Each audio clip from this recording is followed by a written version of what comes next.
देव जी 24 अवतारों में 8वें अवतार हैं और 24 तीर्थंकरों में सबसे पहले तीर्थंकर हैं। भगवान ऋषभ देव जी के नव योगेश्वर हुए। उन नव योगेश्वरों की तो कौन नहीं बात जानता, ये परम ज्ञानी हैं। इन्हीं के बड़े पुत्र भरत हुए। भरत ने सोचा मैं भी मेरे पिता की तरह वैराग्य को धारण करूंगा, लेकिन वैराग्य भीतर से प्रकट नहीं हुआ था, केवल इसलिए प्रकट हुआ था कि मेरे भाई नवयोगेश्वर हैं, मेरे पिता वैराग्य शिरोमणि हैं, तो मैं भी वही करूंगा। अपने पुत्र सुमति को राजगद्दी पर बिठा करके आ गए थे वन में, लेकिन माया ने करवट ली। परीक्षा तो सबकी होती है, उनकी भी हुई। एक हिरण का बच्चा मर रहा था, उसकी माँ उसको जन्म देते में मर गई थी, तो उस हिरण के बच्चे को भरत जी ने बचाया। उसको बचाया तो उससे प्यार हो गया। फिर उस हिरण के बच्चे को आंगन में खेलते देख भूल जाते माला वाला करना, भूल जाते ध्यान में बैठना। ध्यान में आंख बंद करते तो भी यही चिंता रहती कहीं भाग न जाए कि तुमको, कहीं इधर उधर न चलो, कोई शेर न खा जाए वाकू।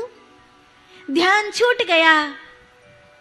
एक मृगा के संग ते धरनी पड़ी मृग देह, तो तुलसी उनकी का कहें जो घर घर करते नेह।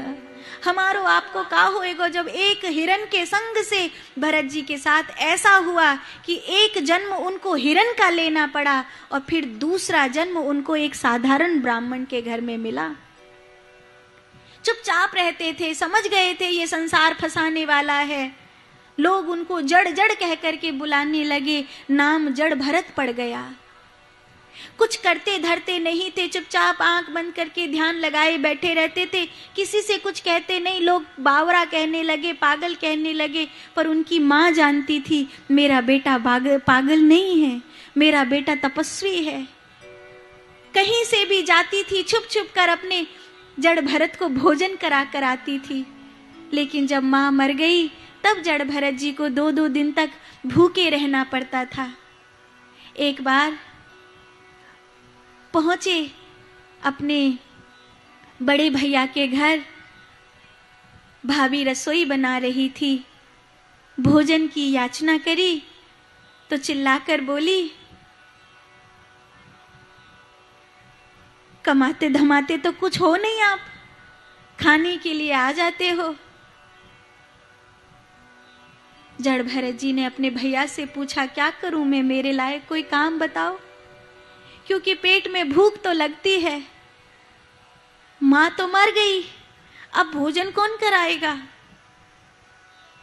भाई बड़ा अच्छा था, उसने कहा दुखी मत हो, ऐसा कर ऊंची सी मचान बनी है खेत के बीच में, उस पर बैठ जा। तुझे तो अकेले में बैठना अच्छा लगता है ना, तू बैठ जा, बस खेत की रखवाली करता रहियो और कुछ नहीं। ये काम अच्छा है। बैठ गए। लेकिन जब चुड़ियाएं खेत चुगने के लिए आईं तो उनको ऐसा लगा कि मेरे घर भंडारा हो रहा है, मेरे घर भंडारा हो रहा है, संत महात्मा भोजन करने के लिए आए हैं और भूल गए कि मैं रखवाली करने बैठा हूं। गीत गाने लगे परमात्मा का। घटा नहीं, जड़ भरत जी ने इतना तोल दिया कि पूरा गांव खा ले, इतना तोला। यहां कथा हो रही है, कोई 10 रुपए का दान दे रहा है तो कोई 10,000 का दान दे रहा है, कोई 5 रुपए का दान दे रहा है तो कोई 50,000 का दान दे रहा है। कोई कोई प्रभु का प्यारा कहेगा कि भंडारा मेरी ओर से करा दो, चीनी मेरी ओर से लगा दो, घी मेरी ओर से लगा दो, कि भंडारे में ये चीज मेरी ओर से सेवा कर दो। ये क्या है? ये है कि मैं राम जी के लिए तोल रहा हूं, और जो राम जी के लिए तोलता है निश्चित रूप से उसके भंडारे को खुद राम जी भरते हैं, उसके भंडारे को खुद राम जी भरते हैं, कभी नहीं घटता।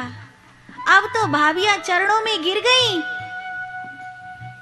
इतनो अन्न धन, हम तो ऐसे ही कहो करती ही, आप बुरा मत मानियो, आप नाराज मत होइयो। चलो हम आपके लिए घर में वो बढ़िया वाला कमरा खुलवा दें, आप मई भजन करा करियो। जड़ भरत जी बोले, वारी दुनिया, एक दिना तो ऐसो हो कि 2 रोटी भी नहीं खवाई और आज मेरे ताई घर में कमरा खोल रही है। वारी भाभी, लेकिन अब मोए रहनो ना है, अब मोए रहनो ना है। जड़ भरत जी ने सोचा, जो तराजू में अन्न को तोलते तोलते भंडार भर सकता है, वो मेरा मालिक मुझे भी कहीं ना कहीं से खाने को 2 रोटी दे ही देगा। अब मुझे तुम्हारे भरोसे रहना ही नहीं है। और जड़ भरत जी चल दिए वहां से। जड़ भरत जी ने अपना सर्वस्व भगवान को समर्पित कर दिया। मिले कोई ऐसा संत फकीर, पहुंचावे हरि दरिया के तीर। कोई ऐसा संत मिले, ऐसा कोई फकीर मिले। और जड़ भरत जी यात्रा करते हुए जा रहे हैं। आज जड़ भरत जी को अपनी माँ की याद आ रही है। जड़ भरत जी को यहाँ अपनी माँ की याद आ रही थी। इधर जंगल में रहने वाले डाकुओं के सरदार ने जड़ भरत जी को माँ के सामने बलि चढ़ाने के लिए बंदी बना लिया। जड़ भरत जी ने सोचा, माँ तो ये भूल गए कि ये लोग मुझे मारने के लिए लाए हैं, बल्कि धन्यवाद देने लगे, तुम कितने अच्छे हो, मुझे मेरी माँ से मिलाने के लिए लाए हो। तुम कितने अच्छे हो, तुमने मुझे माँ से मिला दिया, मुझे बड़ी याद आ रही थी माँ की। ऐसे भोले भाले जड़ भरत जी के गर्दन पर गड़सा रखते हुए जंगल के रहने वाले उस डाकू ने अपनी मंडली के मध्य जैसे ही उन्हें मार डालने का संघर्ष प्रयास किया कि उसी समय जड़ भरत जी तो माँ माँ माँ कह रहे थे कि जगदम्बा स्वयं प्रकट हो गई, सिंह वाहनी स्वयं प्रकट हो गई। बोली अम्बे माती की। माई मेरी सच्चियां जोता वाली माता,